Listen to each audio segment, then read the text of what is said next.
नमस्कार, मैं मनीष स्वागत करता हूँ आपको अपने इस यूट्यूब चैनल पे। दोस्तों, अभी तक रेलवे में एएलपी के जीडीसी की वैकेंसी आ रही थी। अब एनटीपीसी के जो वैकेंसी है आना चालू हो गए हैं। एक डिवीज़न से आपके नागपुर डिवीज़न से वैकेंसी है जो कि ट्रेन मैनेजर का वो वैकेंसी आ गई है और काफ़ी नंबर ऑफ़ वैकेंसी जो है वो काफ़ी है। तो आप देख सकते हैं, चैनल पे नए हैं तो पहले सब्सक्राइब कर लीजिएगा जिससे कि इस तरह के अपडेट आपको मिलती रहे।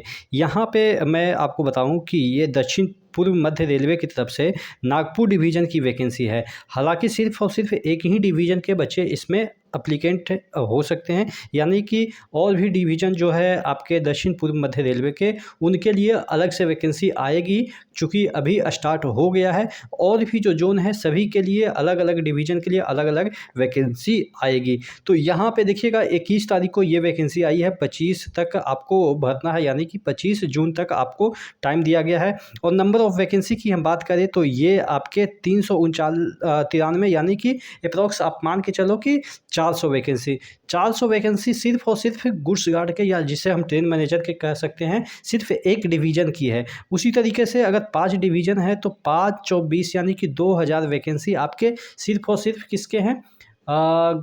ये आप गुड्स गार्ड की बात कर रहे हैं।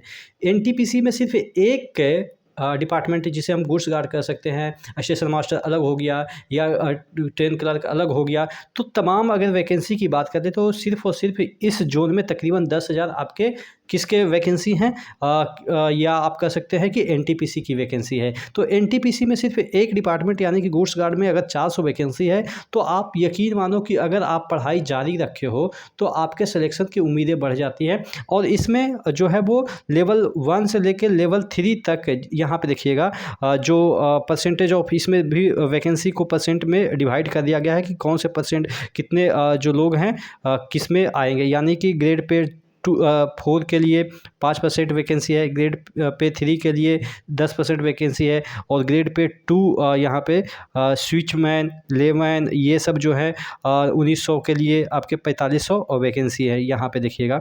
और तो नहीं दे रखा है ना, लेवल 1 के लिए यहाँ पे वैकेंसी शायद नहीं दिया गया है।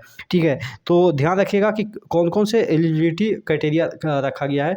टीएनसी जो कि लेवल 2 है, और आपके सीनियर टीएनसी जो कि लेवल 4 है, उनके लिए 5% वैकेंसी है। और उसी तरीके से कॉमर्शियल क्लर्क हैं जो कि ग्रेड पे 2000 में है, और टिकट कलेक्टर हैं जो कि लेवल 3 में है, ग्रेड पे जो आपके ग्रेड पे 2000, और स्विचमैन, लेमैन, पॉइंट्समैन, शंट्समैन, ये जो 1900 ग्रेड पे में है, उनके लिए, या आप कह सकते हैं शंटिंग मास्टर, शंटिंग जमींदार जो है लेवल 4 में है, उनके लिए 45% वैकेंसी रिजर्व रखी गई है। टोटल 60% जो कि आपके लिए जो वैकेंसी निकली है उसका 60% जो है वो निकली हुई है। तो यानी कि टोटल कहने का मतलब ये हुआ कि इसमें सभी एम्प्लॉई जो है वो एलिजिबल नहीं है। जैसे होता है ना कि बहुत सारे ट्रैक मेंटेनर हो या ये वो हो, यानी कि असिस्टेंट ब्रिज हो, तमाम जितने भी ग्रुप डी के लेवल 1 के पोस्ट के लिए तो इसमें एलिजिबिलिटी रखा ही नहीं है। तो थोड़ा सा यहाँ पे